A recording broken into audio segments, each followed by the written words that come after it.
Film music में जब भी इंस्ट्रूमेंटलिस्ट या म्यूजिक अरेंजर्स की बात आती है तो ज्यादातर लोग अरेंजर टर्म से ही वाकिफ नहीं होते, तो उन फनकारों के नाम जानना तो बहुत दूर की बात है। आज भले ही ऑटो ट्यूनर हर मर्ज की दवा बन गया हो, मगर कुछ वक्त पहले तक अनगिनत वादक, अरेंजर्स और कंडक्टर्स ही थे जिनकी मेहनत से फिल्मी गाने बनते रहे हैं और पॉपुलर होते रहे हैं। इनमें एक नाम है लॉर्ड परिवार का। कावस लॉर्ड के बारे में मैंने पिछले वीडियो में बताया था।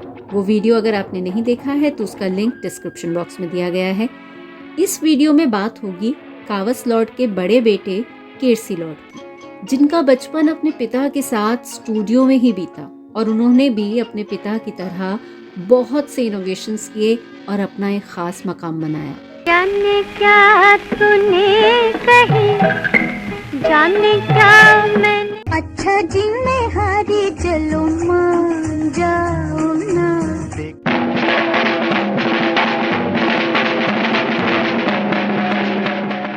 केरसी लॉर्ड का जन्म 14 फरवरी 1935 को मुंबई में हुआ और जाहिर है उनके पिता कावस लॉर्ड ही उनके शुरुआती मेंटोर बने।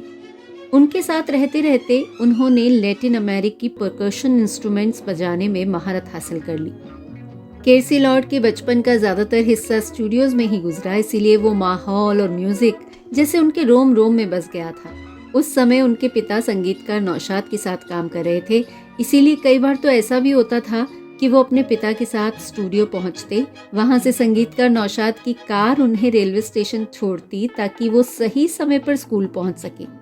केरसी लॉर्ड की प्रतिभा पर पहली नजर संगीतकार नौशाद की ही पड़ी। उस समय वो मात्र 14 साल के थे जब नौशाद के संगीत निर्देशन में बन रही फिल्म जादू के इस गाने में केरसी लॉर्ड ने बोंगो बजाया। लो प्यार की हो गई जीत, बलम हम तेरे हो गए। जल्दी ही केरसी लॉर्ड नौशाद के ऑर्केस्ट्रा में शामिल हो गए, जहां उन्होंने डिफरेंट लैटिन अमेरिकी इंस्ट्रूमेंट्स बजाए। उन दिनों उन्हें एक बहुत अच्छा जैज ड्रमर माना जाता था, जिसके वादन में एक ताजगी थी, एक नयापन था, जिसमें वेस्टर्न शैली के साथ साथ भारतीय रिदम भी सुनाई देती थी। उनकी इसी खासियत ने उन्हें औरों से अलग जगह दिलाई। संगीतकार नौशाद ने राम और श्याम के एक सीन में बैकग्राउंड म्यूजिक देने के लिए केरसी लॉर्ड को मौका दिया और इसी के तुरंत बाद केरसी लॉर्ड ने फिल्म साथी में उनके लिए म्यूजिक अरेंज किया। मेरा प्यार भी तू है, ये बहार भी तू है। केरसी लॉर्ड को भारतीय फिल्म संगीत में उनके इनोवेशंस के लिए जाना जाता है। अपने पिता के लगातार एनकरेज करने पर उन्होंने मिस रोडा खोदियाजी के मार्ग निर्देशन में पियानो बजाना शुरू किया। फिर उन्होंने बहुत से अलग अलग इंस्ट्रूमेंट्स बजाए। उन्होंने अपने एक इंटरव्यू में कहा भी था कि उन्होंने कोई भी इंस्ट्रूमेंट 5 साल से ज्यादा नहीं बजाया। एक में महारत हासिल की और दूसरे की तरफ बढ़ गए। पियानो से वो अकॉर्डियन की तरफ मुड़े और उसमें इतने माहिर हो गए कि फिर वही उनकी पहचान बन गया, जिसमें उन्होंने अपनी अलग शैली विकसित की और ये गाना उनकी उसी काबिलियत की मिसाल है। रूप तेरा मस्ताना, प्यार मेरा दीवाना। ये उनकी नया सीखने की ललक ही थी कि जहां उन्होंने जैज हारमोनी सीखी, वहीं उन्होंने कुछ समय तक प्रसिद्ध हारमोनियम प्लेयर पी मधुकर और तबला वादक इनाम अली खान से भारतीय शास्त्रीय संगीत भी सीखा।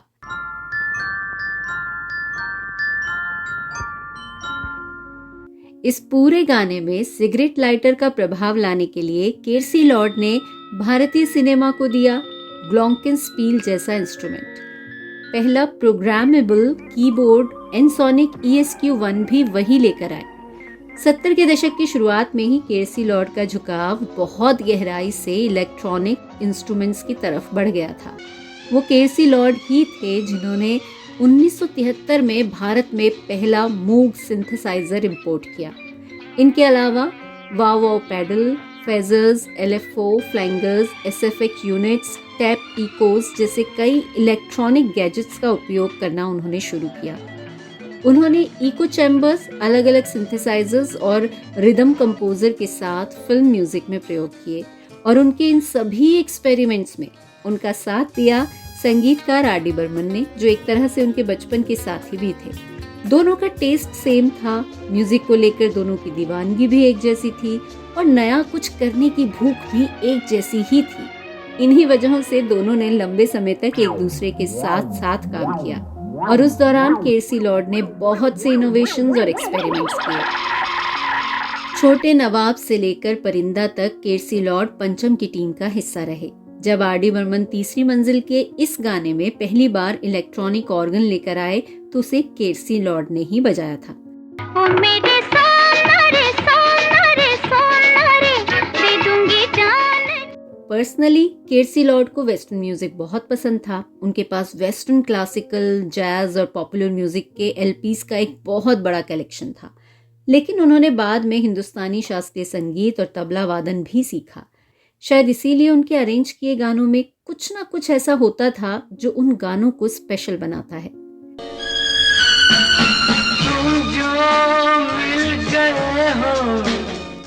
हर पैराग्राफ में इसका म्यूजिक डिफरेंट है और मूड के हिसाब से बदलता है।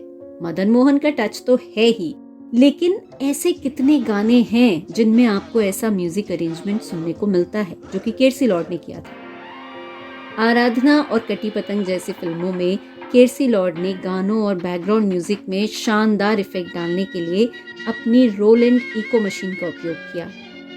जैसे फिल्म क्रेडिट्स में संगीतकार का नाम दिया जाता है, केसी लॉर्ड चाहते थे कि वैसे ही अरेंजर्स का नाम भी क्रेडिट्स में दिया जाना चाहिए और इसमें कुछ भी गलत नहीं था। कुछ फिल्मों में उनके काम का श्रेय उन्हें दिया भी गया, पर ज्यादातर मौकों पर ऐसा नहीं हुआ। जिन फिल्मों में उन्होंने बैकग्राउंड स्कोर भी दिया था उसका श्रेय भी उन्हें नहीं दिया गया। इनमें पाकीज़ा और धर्मात्मा जैसी फिल्में भी शामिल हैं।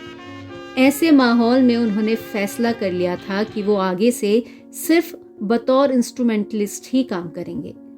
उस वक्त आर डी बर्मन ही थे जिन्होंने केसी लॉर्ड को शालीमार फिल्म का बैकग्राउंड स्कोर अरेंज करने के लिए राजी किया, क्योंकि पंचम उनके लिए सर्वश्रेष्ठ थे और दोनों का रिश्ता बहुत खास था।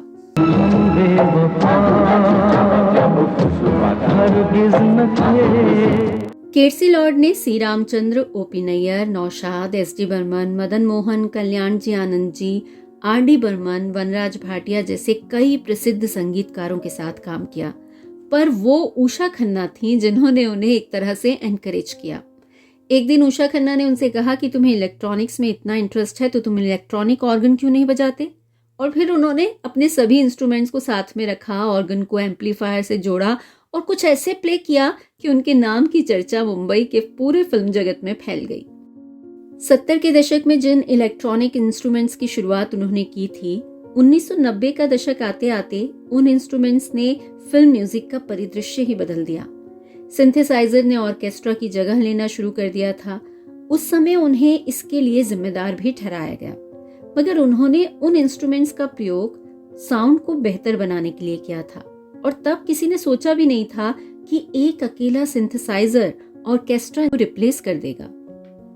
तकनीक के फायदे नुकसान दोनों ही हैं, निर्भर करता है कि आप उसका इस्तेमाल किस लिए और कैसे करते हैं। जमाना बदलता जा रहा है, खाली प्रतिभा किसी काम की नहीं है, उसके साथ साथ तकनीक का ज्ञान लाजमी है और इस आने वाले बदलाव को शायद पंचम और केसी लॉर्ड जैसे लोगों ने बहुत पहले भांप लिया था। तभी तो हर पल कुछ ना कुछ नया करते रहे, नया सीखते रहे और नया देते रहे।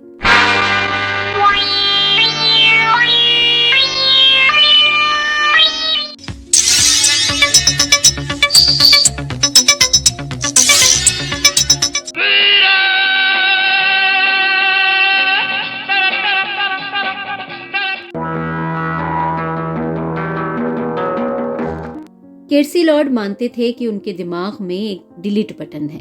अगर ये बटन नहीं होता तो शायद वो इतना कुछ नहीं सीख पाते, क्योंकि कुछ नया करने के लिए पहले किए गए काम को भूलना पड़ता है, तभी आप ग्रो कर सकते हैं। अगर आप अपनी एक ही उपलब्धि को लेकर इतराते रहेंगे तो कभी तरक्की नहीं कर पाएंगे। इसीलिए केसी लॉर्ड ने जहां फिल्में की वहीं ad films, jingles, documentary, TV serials में भी संगीत दिया। वो UK, Holland, USA, Canada, Mauritius और दुबई के कॉन्सर्ट टूर पर भी गए थे।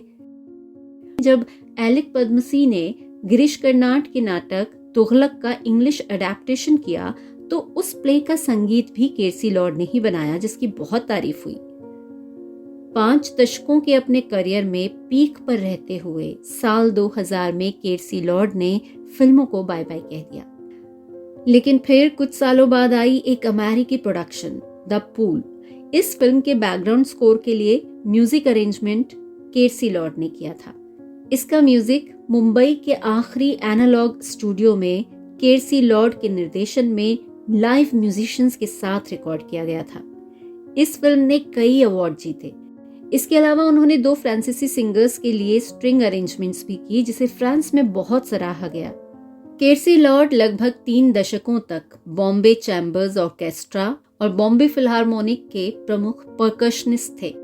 वो कई सालों तक बॉम्बे स्कूल ऑफ म्यूजिक और सिने म्यूजिशियन एसोसिएशन के अध्यक्ष भी रहे। 2012 में रुद्रदीप भट्टाचार्य की एक डॉक्यूमेंट्री आई थी द ह्यूमन फैक्टर, जिसमें उन्होंने लॉर्ड परिवार के तीनों लॉर्ड्स को कवर किया था, पिता कावस लॉर्ड, केर्सी लॉर्ड और उनसे छोटे भाई बर्जर लॉर्ड। केर्सी लॉर्ड को 2009 में मिर्ची म्यूजिक अवार्ड से सम्मानित किया गया और 2010 में उन्हें दादा साहब फाल्के अकादमी पुरस्कार से नवाजा गया। इन अवार्ड्स को पाने से ज्यादा खुशी की बात ये थी कि जिस फनकार को उसके फन का क्रेडिट नहीं दिया गया, उसी के सम्मान में खड़े होकर लोग तालियां बजा रहे थे। एक कलाकार फनकार को यही तो चाहिए कि उसकी कला को पहचान मिले, सम्मान मिले। बढ़ती उम्र के साथ कुछ बीमारियों ने उन्हें ऐसे घेरा कि 16 अक्टूबर 2016 को उन्होंने हमेशा के लिए आंखें मूंद लीं। करीब 52 साल के करियर में 5000 से ज्यादा गाने और अनगिनत बैकग्राउंड स्कोर के अलावा उन्होंने फिल्म म्यूजिक इंस्ट्रूमेंट्स को लेकर नए नए प्रयोग किए, जिनकी वजह से फिल्म म्यूजिक बेहतर हुआ। पर कितने लोग हैं जो केर्सी लॉर्ड के बारे में जानते हैं, उनकी प्रतिभा से वाकिफ हैं।